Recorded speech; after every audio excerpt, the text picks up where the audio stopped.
Assalamualaikum warahmatullahi wabarakatuh. Izinkan saya untuk menjelaskan tentang materi 1, 2, dan 3 mata kuliah pengantar bisnis. Nama saya M. Bima Saputra, NIM 221111024311152, kelas F, Prodi Manajemen. Yang pertama, tujuan bisnis. Ada 3, yaitu kebutuhan yang beraneka ragam, vicious circle. Yang kedua, kebutuhan dan keinginan, need and wants.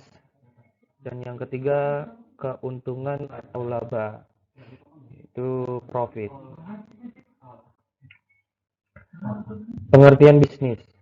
Ada beberapa pengertian bisnis, yaitu dari Hughes dan Kapur, suatu usaha individu yang terorganisasi untuk menghasilkan dan menjual barang dan jasa yang menghasilkan profit. Dari Brown dan Petrello, suatu lembaga yang menghasilkan barang dan jasa yang dibutuhkan oleh masyarakat. Bone and Carts, semua aktivitas yang bertujuan mencapai laba dan perusahaan yang menghasilkan barang dan jasa. Yang keempat, Alan Abdullah, bisnis merupakan sekumpulan aktivitas yang dilakukan untuk menciptakan profit. Pelaku bisnis. Menurut Jeff Madura, ada 5 poin tentang pelaku bisnis. Yang pertama, pemilik atau biasa disebut sebagai owners. Owners adalah pemilik atau jika berbentuk perusahaan disebut pemegang saham. Adapun tugas dari owners adalah mengorganisasi, mengelola, dan menanggung resiko bisnis atau perusahaan. Yang kedua ada creditors. Kreditor adalah penyedia pinjaman untuk modal bisnis. Biasanya lembaga yang dipercaya adalah bank atau lembaga sejenisnya. Yang ketiga ada karyawan. Karyawan atau pegawai yang direkrut memiliki peran penting dalam sebuah bisnis, yakni berkelangsungan bisnis itu sendiri. Karyawan harus mendapatkan pelayanan terbaik dari seorang pemilik bisnis. Penyedia material. Perusahaan manufaktur, keberadaan penyediaan material atau suppliers adalah sangat penting dan dibutuhkan untuk membantu kelancaran kegiatan proses produksi. Yang kelima ada pelanggan. Pembelian produk untuk memuaskan kebutuhannya. Tanpa pembeli, bisnis bisa merugi. Puaskan pembeli, maka mereka akan menggunakan barang dan jasa kita lagi. Etika bisnis. Asal kata bisnis, etika bisnis sendiri berasal dari bahasa Yunani yang namanya ethos, yang diartikan dengan moral atau moralitas. Perkembangan etika bisnis seiring dengan adanya globalisasi, maka dunia bisnis pun mau tidak mau harus mengikuti zaman. Maka perusahaan yang melakukan aktivitas bisnis harus mengikuti norma-norma dan aturan yang berlaku pada zaman sekarang. Pengertian etika bisnis. Yang pertama dari Sumari, etika bisnis adalah suatu bagian yang tidak dapat dipisahkan dalam kegiatan bisnis yang dilakukan oleh para pelaku bisnis. Itu pendapat beliau. Yang kedua, Carroll and Buschhoff. Ethics is the discipline that deal with what is good and bad, and with moral duty and obligation. Ethics can also be regarded as a set of moral principles or values. Yang ketiga, Velasquez. Ketika bisnis merupakan studi yang dikhususkan mengenai moral yang benar dan salah. Yang keempat, suatu dari Muslich, suatu pengetahuan tentang tata cara ideal pengaturan dan pengelolaan bisnis yang memperhatikan norma dan moralitas yang berlaku secara universal.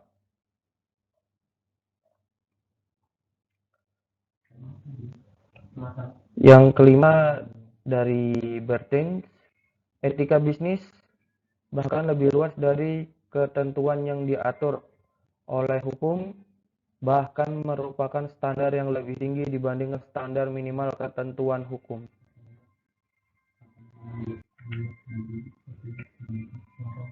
Etika, moral, hukum, dan agama. Dalam kehidupan sehari-hari, seringkali kita menganggap etika dan etiket mempunyai arti yang sama, tetapi sebenarnya ada perbedaan di antara keduanya.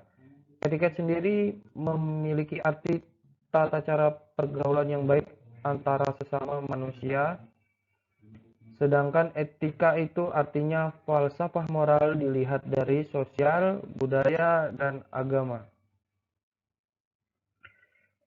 Etika sebagai filsafat moral. Etika sebagai filsafat moral tidak langsung memberi perintah konkret sebagai pedoman tolak ukur yang siap pakai. Norma umum adalah sebuah aturan yang bersifat umum atau universal. Pada norma umum meliputi 1. Norma sopan santun, disebut juga norma etiket, adalah norma yang mengatur pola perilaku dan sikap lahirlah manusia. Yang kedua, norma hukum adalah norma yang dituntut keberlangsungannya secara tegas oleh masyarakat karena dianggap perlu dan niscaya demi keselamatan dan kesejahteraan manusia dalam bermasyarakat. Norma ini mencerminkan harapan, keinginan, dan keyakinan. Yang ketiga, norma moral, yaitu aturan mengenai sikap dan perilaku manusia sebagai manusia. Norma ini menyangkut aturan tentang baik buruknya, adil tidaknya tindakan dan perilaku manusia sejauh dilihat sebagai manusia. Teori-teori etika. Teori deontologi berasal dari kata Yunani deon berarti kewajiban. Ketika deontologi menekankan kewajiban manusia untuk bertindak secara baik, suatu tindakan itu baik bukan dinilai dan dibina berdasarkan akibatnya atau tujuan baik dari tindakan yang dilakukan, melainkan berdasarkan tindakan itu sendiri sebagai baik pada diri sendiri. Etika teologi, yaitu etika yang mengukur baik buruknya suatu tindak berdasarkan tujuan yang hendak dicapai dengan tindakan itu, atau berdasarkan akibatnya yang ditimbulkan atas tindakan yang dilakukan. Pentingkah etika bisnis dalam berbisnis? Pertanyaan yang bagus. Ada sebagian pelaku bisnis berpendapat bahwa etika bisnis itu hanya dalam teori di kampus-kampus. Karena pada kenyataannya jika memang mau mendapatkan keuntungan, sering kita harus melupakan dan melanggar etika. Sebelumnya kita harus mengetahui apa sebenarnya etika tersebut. Etika sendiri pada intinya adalah norma atau aturan yang umum yang harus diperhatikan dalam berbisnis, yang merupakan sumber-sumber nilai yang luhur dan perbuatan yang baik. Etika beberapa dalam hukum, aturan atau regulasi, di mana hukum dan regulasi jelas, aturan main dan sanksinya, atau dengan perkataan lain, Hukum atau regulasi adalah etika yang sudah diformalkan. Tanggung jawab sosial perusahaan corporate social responsibility atau CSR. Secara umum pengertian CSR sudah dijelaskan di atas. Agar sahabat dapat memahami lebih dalam mengenai CSR, berikut pengertian CSR menurut para ahli. Muhammad Hamim, menurutnya sebuah komitmen dari suatu bisnis atau perusahaan untuk berperilaku secara etis dan dapat berkontribusi terhadap perkembangan ekonomi yang berkesinambungan. Yang kedua, dari Wibisono, menurutnya CSR merupakan suatu komitmen berkelanjutan dari perusahaan untuk bertindak secara etis dan berkontribusi terhadap pembangunan ekonomi secara luas. Yang ketiga, dari Coulter dan Nancy, menurut mereka CSR merupakan komitmen perusahaan untuk meningkatkan kesejahteraan masyarakat, memulai praktik bisnis yang baik, dan memberikan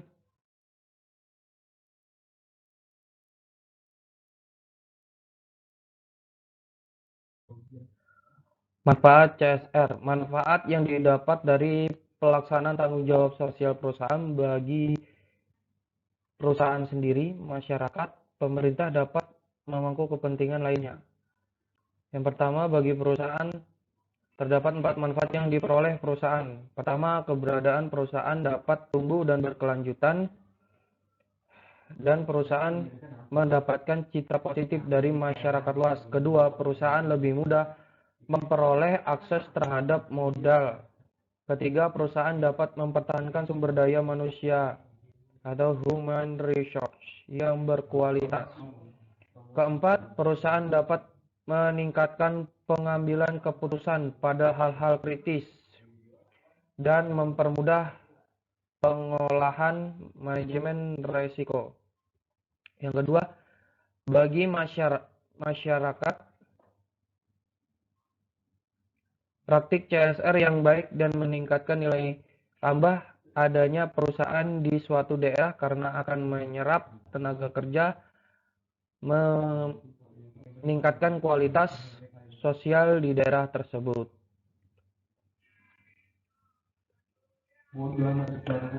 Yang ketiga, bagi lingkungan, praktik CSR akan mencegah eksploitasi berlebihan atas sumber daya alam, menjaga kualitas lingkungan dengan menekan tingkat polusi, dan justru perusahaan terlibat mempengaruhi lingkungannya. Yang keempat, bagi negara, praktik CSR yang baik akan mencegah apa yang disebut corporate misconduct atau malpraktik bisnis seperti penyuapan pada aparat negara atau aparat hukum yang memicu tingginya korupsi. Bentuk badan usaha.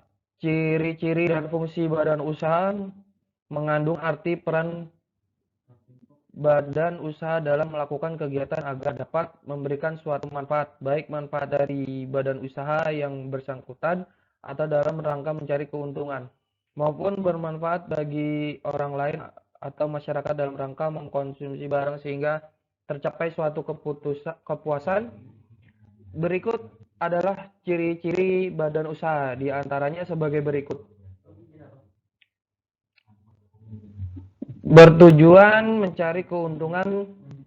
Tujuan dari munculnya atau didirikannya sebuah badan usaha adalah untuk memperoleh laba atau keuntungan. Yang kedua, menggunakan modal dan tenaga kerja. Dalam menjalankan suatu badan usaha, modal dan tenaga kerja merupakan unsur yang sangat penting. Hal tersebut dikarenakan badan usaha bersifat tetap sehingga membutuhkan modal dan tenaga kerja agar dapat melakukan kelangsungan suatu badan usaha. Aktivitas operasional perusahaan di bawah pimpinan seorang usahawan. Agar suatu badan usaha dapat berjalan dengan lancar, diperlukan seorang pemimpin yang dapat menentukan arah dan tujuan suatu badan usaha. Fungsi badan usaha dalam melaksanakan kegiatannya dapat dibedakan menjadi dua, fungsi manajemen dan fungsi operasional. Dari fungsi manajemen meliputi tugas-tugas yang harus dimiliki oleh seorang pemimpin untuk menjalankan kegiatan-kegiatan dalam suatu badan usaha. Fungsi manajemen meliputi perencanaan, pengorganisasian, penggerakan, pengarahan, pengkoordinasian, dan pengawasan. Fungsi operasional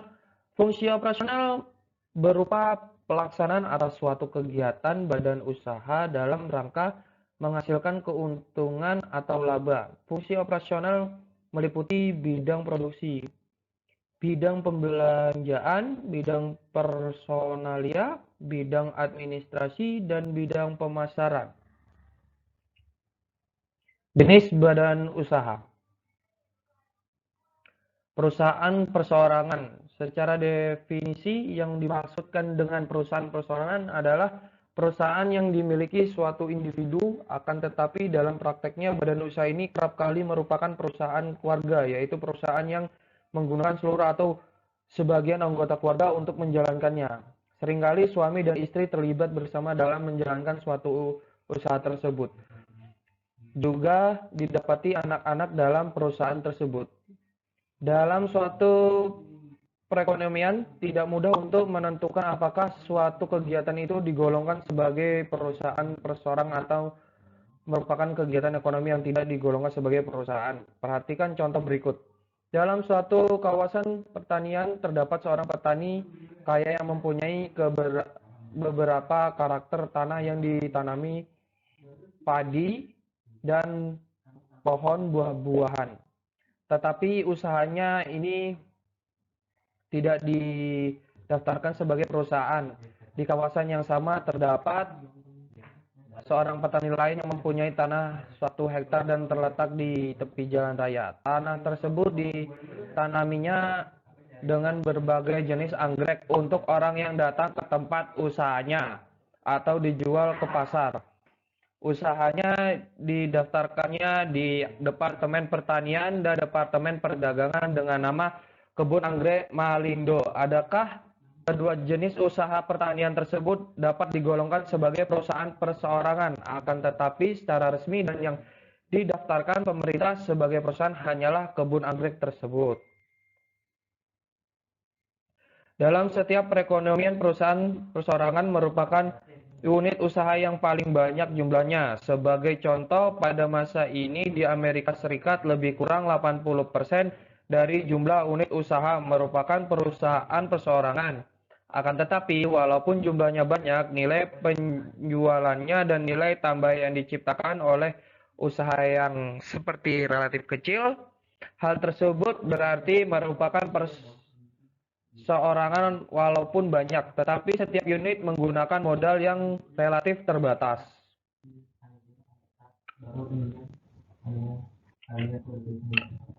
Perusahaan perkongsian. Ciri utama dari perusahaan perkongsian pada umumnya tidak banyak berbeda dengan perusahaan perseorangan. Ukuran relatif kecil dan dijalankan sendiri oleh pemiliknya. Salah satu dorongan penting untuk mengembangkan usaha perkongsian adalah untuk menggabungkan sumber daya yang dimiliki oleh masing-masing pendirinya atau untuk melakukan kerjasama di bidang usaha yang diminati bersama. Perusahaan perkongsian ada kalanya timbul dari perkongsian di antara seorang pemilik modal dan beberapa orang lain yang memiliki keahlian di bidang yang dikembangkan. Alternatif lain yang sering berlaku adalah beberapa orang yang mempunyai keahlian yang sama mendirikan perusahaan. Contoh dari perusahaan perkongsian yang belakangan ini adalah perusahaan klinik, beberapa dokter atau perusahaan advokat atau biasa disebut pengacara. Perusahaan perkongsian dapat dibedakan kepada dua bentuk, yaitu perkongsian umum dan perkongsian terbatas. Yang dimaksudkan dengan perkongsian umum adalah Jenis usaha bersama di mana setiap kongsinya secara aktif turut menjalankan kegiatan usaha dan sepenuhnya bertanggung jawab kepada utang dan tanggung jawab lain yang ditanggung perusahaan. Berarti sekiranya harta perusahaan masih belum mencukupi untuk menutup utang, harta tiap pemilik dapat digunakan untuk melunasinya. Perkongsian terbatas adalah usaha milik beberapa orang, akan tetapi hanya seorang atau sebagai kongsi saja yang bertindak sebagai general partner. Yang dimaksudkan sebagai general partner adalah anggota perkongsian yang menjalankan kegiatan perusahaan dan sepenuhnya bertanggung jawab atas utang perusahaan. Tanggung jawab general partner tidak terbatas. Anggota perkongsian yang lain yang dapat digolongkan sebagai silent partner atau anggota perkongsian yang tak aktif, tidak melakukan kegiatan perusahaan sehari-hari, pada umumnya menjadi anggota perkongsian dengan membeli saham perkongsian. Tanggung jawabnya hanya terbatas kepada saham kongsi yang ditanamkan, dan oleh karena ciri ini mereka juga selalu disebut sebagai limited partner.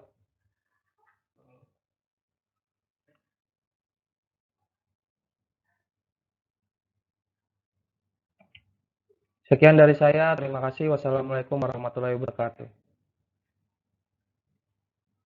Stop ya, Mas.